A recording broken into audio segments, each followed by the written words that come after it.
VW Jetta GLI is still alive, and it's still lurking in the shadows of more impressive sport compacts. But I think that's okay. When I drove the GLI last year, I came away thinking that this was an excellent daily driver, but just a decent performance car. Now, there's a new update. I feel like the current Jetta gets refreshed every time the engineers stare at it a little bit too long. For 2025, they've done quite a bit of touch-up. Up front, they've revised the grille and added some more squinty headlights. They've tweaked the rear end and made it look like it has a giant light bar. On the inside, VW has listened to what everyone was asking for and given us capacitive HVAC controls, along with changing around some of the materials. And for those who struggle with making decisions, you now have just one trim.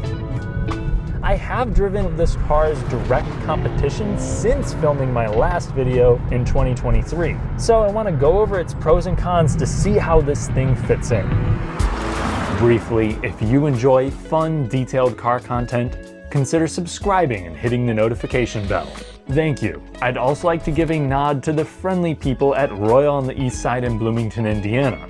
If you're looking for a GLI under MSRP, check them out and tell them thanks for me.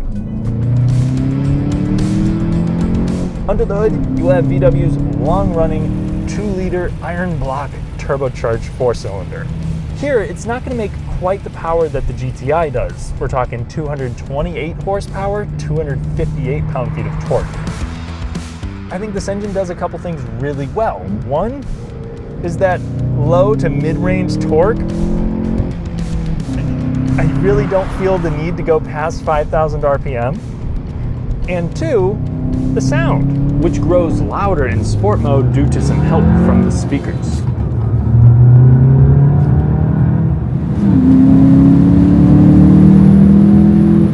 Now you can get this with a 7-speed dual-clutch transmission. That will provide lightning-quick shifts at high RPM, and it works great with the paddles. However, unless you're in the sport mode, which will really try to keep you in a low gear at all times, it's not that reactive. On your regular commutes, it works well enough in the background. Sometimes at low speeds, it's not quite as seamless as a traditional torque converter automatic, but with that transmission and enough traction, you should be able to get to 60 in under 6 seconds. I don't really care that much about that. I would much rather have the manual. Volkswagen has listened to the folks and at least given us one manual transmission model in their US lineup. So, is this transmission any good?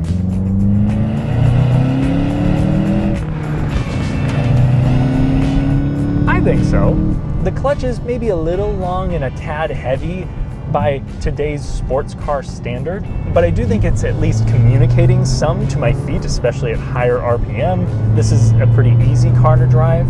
The shifter is also nice and smooth, gives you some feedback as it goes into each gate. Definitely errs on the rubbery side. It's not as mechanically gratifying as the Honda Civic SI. But in regular use, I prefer the feel of this over the Elantra N. The pedals are also well placed for heel toe work, and this revs quickly. However, the somewhat tall gearing, noticeable rev hang, and lengthy clutch and shift throws make quick gear changes a chore. While there's no all-wheel drive here, VW did have the sense to give you a limited slip diff up front. This with the manual is going to get to 60 miles per hour in the low 6-second range according to other outlets. It feels more potent than a Civic SI because it really punches in the mid-range. However, it's not touching an Elantra N. A Subaru WRX still has a little bit more legs, and so does a GTI. Yet the power band doesn't require much downshifting for passing or dragging the car out of corners, and you don't wait too long for boost either. The Jetta powertrain prioritizes usability. Case in point, this is one of the only cars in its class to still use regular fuel, which will reduce your running costs, especially in the Midwest, where premium fuel is oftentimes $1 more for every gallon. On top of that, this also sips fuel no matter what transmission you choose, and the GLI undercuts the price of almost all of its competitors. This, in its fully loaded spec, comes with a longer list of amenities for less money than any WRX GTI or Elantra N. It's sacrificing some performance to meet that price point, but I think its value is a key to the niche. The GLI doubles down on its real-world advantages with a comfortable ride. For 2025, every single one will come with dynamic chassis control, which means adaptive damping. And you know what? It is very comfortable. Night and day difference compared to something like a Civic SI.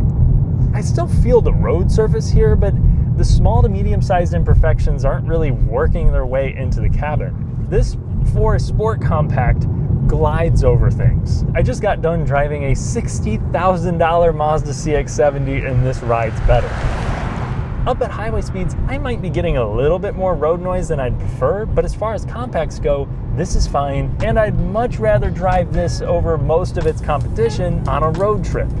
That's because this interior is a nice place to spend timing. It starts with the seats, which have lumbar adjustment, memory settings, and pretty good thigh support, even for me at 6'3". And there's also an absurd amount of features. We got heated and ventilated front seats, a heated steering wheel, a pretty sizable sunroof, a Beats sound system and a nicely configurable digital cluster, along with an infotainment system that comes with wireless CarPlay and Android Auto. The response is quick enough, it's fairly easy to use. I like the volume and tune dials, but they gave us capacitive controls for the HVAC. And honestly, I'm not as disappointed about it as I thought I was going to be. Why? Well, they are backlit, which is something that VW hasn't always done, and they're also easy to use. It's very quick to just swipe them. While I prefer the tactile buttons and dials of the Civic, there are only a couple of real drawbacks to this. This panel will get all smudged up pretty quick, and it's just another thing to break 10 years from now. I have similar thoughts about the capacitive controls on the steering wheel, which do at least give you some haptic feedback. On a more positive note, I like that VW is giving me some nice contrast stitching and a little bit more leather. I like that the doors still feel solid. This feels like an affordable car, but it doesn't feel like it's just comprised of the cheapest things VW could scrounge up. When it comes to more of the details, that's where VW starts to save some money. On the road, there's a slight rattle or two. And unlike the GTI, there's no felt-lined door pockets or ratcheting center console. Instead, there are some deployable legs if you want adjustment. Though the Jetta still earns a badge of practicality through almost excessive storage. We have giant cubbies, we have small ones, the center console is super deep, and a sunglasses holder. I don't know why so many new cars are forgetting about that. Back seat, perfectly usable for children and teens. It is a little tight for 6-footers, so have reasonable expectations, but the trunk is ginormous and oddly tall for a sedan. Plus, they still made room for a spare tire.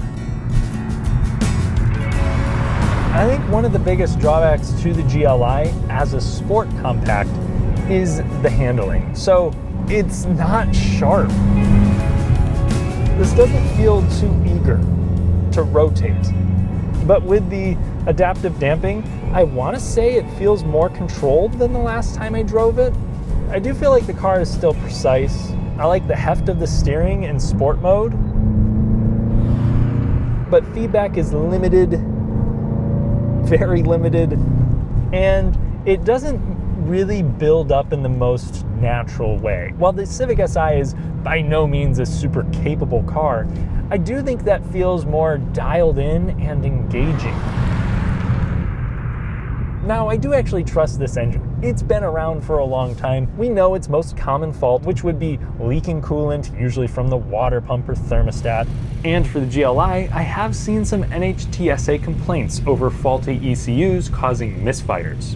most people aren't having major powertrain problems. Instead, things like fuel line rattles, quickly wearing rear brakes, and infotainment bugs are more common. Quality control is not a strong suit here, though I wouldn't be scared to recommend a Jetta GLI to someone that cares about longevity. On paper, I think what VW is doing with the Jetta GLI makes a ton of sense. There's still plenty of capable, fun-to-drive vehicles that you can buy for under 40 grand, and virtually all of them require some sort of sacrifice and comfort. The GLI, especially for 2025, does not. You're getting every feature that you could want, the best ride quality of the class, enough versatility for most people, a reasonable price, and excellent fuel economy without giving up on a manual transmission.